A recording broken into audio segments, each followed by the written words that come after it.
Welcome to KBTE teacher education channel. మనం ఈ క్లాస్లో డిప్లొమా ఇన్ ఎలిమెంటరీ ఎడ్యుకేషన్లో భాగంగా సెకండ్ ఇయర్లో ఉన్నటువంటి సమ్మిళిత విద్య అనేటువంటి సబ్జెక్ట్లో భాగంగా రెండవ చాప్టర్ అయినటువంటి ప్రత్యేక అవసరాలు గల పిల్లలు అనేటువంటి చాప్టర్కు సంబంధించినటువంటి విశ్లేషణ ఇది. అంటే ఈ ప్రత్యేక అవసరాలు గల పిల్లలు అనేటువంటి చాప్టర్లో మనం అసలు ఏమేం అంశాలు నేర్చుకుంటాం అనేవి మాత్రం ఇక్కడ నేను తెలియజేస్తాను. సో దీంట్లో ప్రత్యేక అవసరాలు గల పిల్లలు అనేటువంటి సెకండ్ చాప్టర్లో భాగంగా మనకు ఫస్ట్ సబ్ టాపిక్ తీసుకున్నట్లయితే వైకల్యం, సమ్మిళితంలో చారిత్రక సమకాలీన దృక్పథాలు. అసలు చారిత్రాత్మకంగా ఈ వైకల్యం అనేటువంటి అంశం ఎలా ఉంది, సో వైకల్యం అన్నది సమ్మిళితంలో ఎలాంటి అడ్డంకుల్ని సృష్టిస్తుంది, చారిత్రాత్మకంగా మన దేశంలో జరుగుతున్నటువంటి వివిధ సంఘటనలు, ఇవన్నీ కూడా మనం ఈ చాప్టర్లో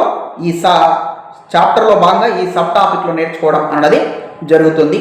అదేవిధంగా నెక్స్ట్ సెకండ్ సబ్ టాపిక్ వచ్చేసరికి అభ్యసన ప్రతిబంధకాలలోని శ్రేణులు. అంటే ఖచ్చితంగా సమ్మిళిత విద్యలో భాగంగా ఎవరైతే ప్రత్యేక అవసరాలు కలిగినటువంటి పిల్లలు ఉంటారో, అంగవైకల్యం కలిగినటువంటి పిల్లలు ఉంటారో, అభ్యసన వైకల్యం కలిగినటువంటి పిల్లలు ఉంటారో, వీళ్ళకు కొన్ని అభ్యసనకు సంబంధించినటువంటి అడ్డంకులు ఉంటాయి. ఆ అడ్డంకులు ఏంటి అనేటువంటివి కూడా మనం ఈ సెకండ్ చాప్టర్లో నేర్చుకోవడం జరుగుతుంది, సెకండ్ సబ్ టాపిక్లో నేర్చుకోవడం జరుగుతుంది.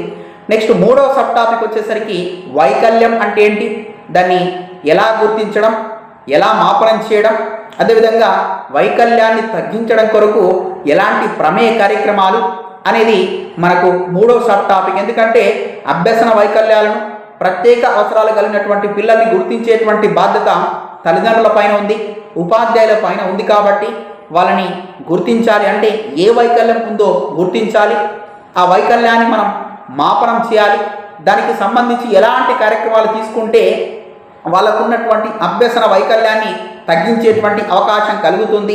లాంటి అంశాలన్నింటినీ కూడా మనం ఈ థర్డ్ సబ్ టాపిక్లో నేర్చుకోవడం జరుగుతుంది. Next last fourth sub topic వచ్చేసి అభ్యసన ప్రతిబంధకం గల పిల్లలకు బోధన ఉపగమాలు, నైపుణ్యాలు.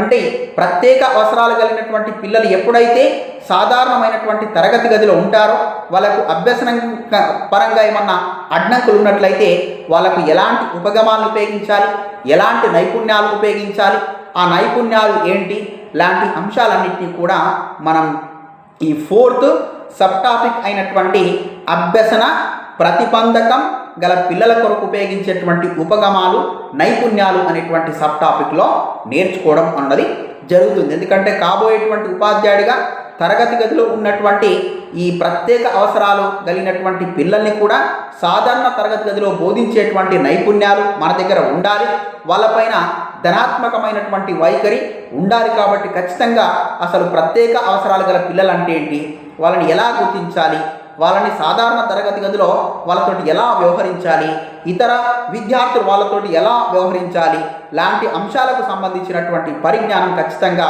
ఒక ఉపాధ్యాయుడిగా మన దగ్గర ఉన్నట్లయితే ఖచ్చితంగా ఒక మంచి టీచర్గా అయ్యేటువంటి అవకాశం అన్నది